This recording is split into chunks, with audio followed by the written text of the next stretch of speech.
വീട്ടിൽ കിടക്കുന്ന രോഗിയായി കിടക്കുന്ന ഉമ്മയെ പരിചരിക്കുന്ന സഹോദരിമാര് ആ ഉമ്മയെ കൊണ്ട് നിസ്കരിപ്പിക്കണം.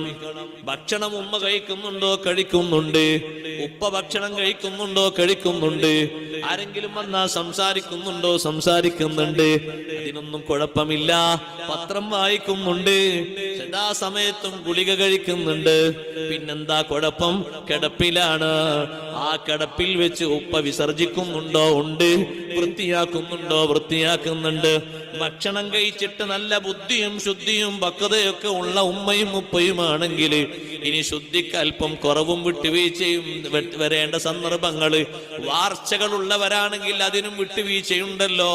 ചിലർക്ക് മൂത്രവാർച്ചയുണ്ടാകും, ചിലർക്ക് അല്ലാത്ത വാർച്ചകൾ ഉണ്ടാകും. അതൊക്കെ ഉണ്ടായാലും ചെറിയ വിട്ടുവീഴ്ചകളൊക്കെ ചെയ്യപ്പെടുന്ന രൂപത്തില് പെട്ടെന്ന് വൃത്തിയാക്കി നിസ്കരിപ്പിക്കണേ. ഒരു മാസക്കാലമല്ല, ഒരാഴ്ചക്കാലം രോഗിയായി കിടക്കുന്ന ഉപ്പാ, ആ ഉപ്പാനെ മരുന്ന് കൊടുത്തും മറ്റുമൊക്കെ പരിചരിച്ചിട്ടുണ്ട്. നിസ്കരിപ്പിക്കാനും നമ്മൾ ശ്രമിച്ചിട്ടുണ്ടോ? ഒരൊറ്റ വക്ത് പോലും ഉപ്പ പരടിയിൽ ബാക്കി വെക്കാതെയാണ് മരിച്ചു പോയതെങ്കിൽ സമാധാനമുണ്ട്, സന്തോഷമുണ്ട്.